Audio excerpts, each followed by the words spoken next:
Now that we have WordPress installed on our server, it's time to get familiarized with the backend or admin area of our WordPress site, otherwise known as our dashboard area. So to do that, we need to log in. Now there's a couple of ways we can do that. Either up here in the address bar of your browser, type in the URL to your WordPress installation, and in my case, we installed it on our root directory. But if you had it installed on a subdirectory, just put that in up here in the address bar, then a /, and then wp-login.php.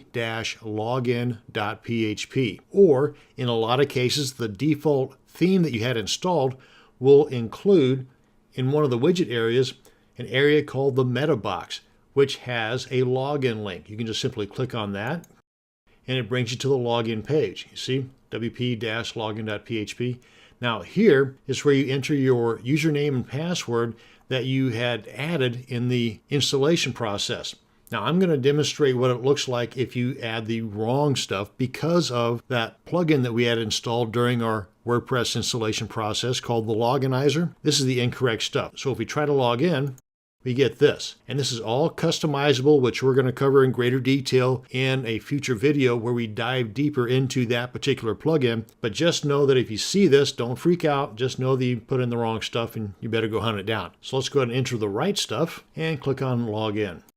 I'm going to close that up. And this is that dashboard area I was talking about. Up along the top is the admin toolbar, which can only be viewed by the administrator. So anybody else coming to your site, they're not going to see this. But over here on the left, if we hover over the WordPress icon, you get this drop down of other WordPress related stuff like the WordPress support forums, WordPress feedback, WordPress documentation, and feel free to check that out when you get a chance. Then when you hover over this next icon to the right, titled My Blog, gives you this drop down where you can click on the visit site. That'll take you right back to where we were a second ago, the home page. And then to the right of that is a list of all the comments that require your attention. Of course, right now, this being a brand new site, there's 0. And then to the right of that, we have this icon titled New. Hovering over that gets us this drop down where we can click on these to create a new post or add new media or add a new page and new user and so on. You can do the same thing over here in the left admin sidebar under Post, add new, under media, add new,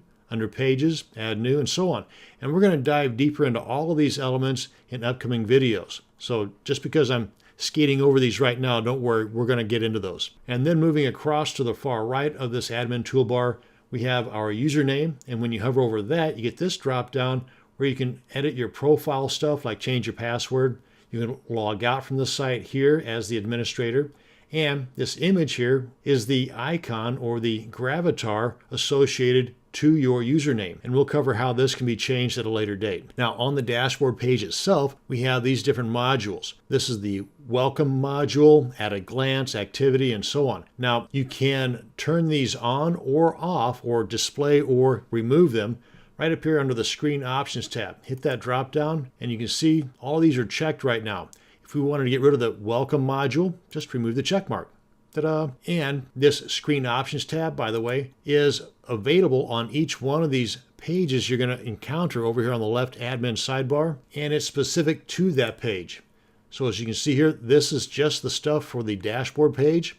If we were to go to the post page and then to the drop down for the screen options, you can see this is specific for that post page. Let's go on back to the dashboard. I also want to mention the same thing exists with the Help tab.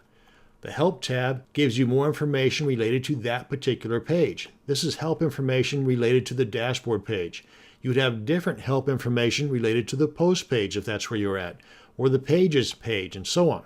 So definitely check that out whenever you start poking around on these different pages here. Now, let's go ahead and close this up. And these other elements here, at a glance, activity, you can expand or collapse these with these drop down arrows to the right of the title bar. And when you hover over the title bar, you get this little 4 arrow icon. You can left click, hold, and drag that and move this around if you'd like.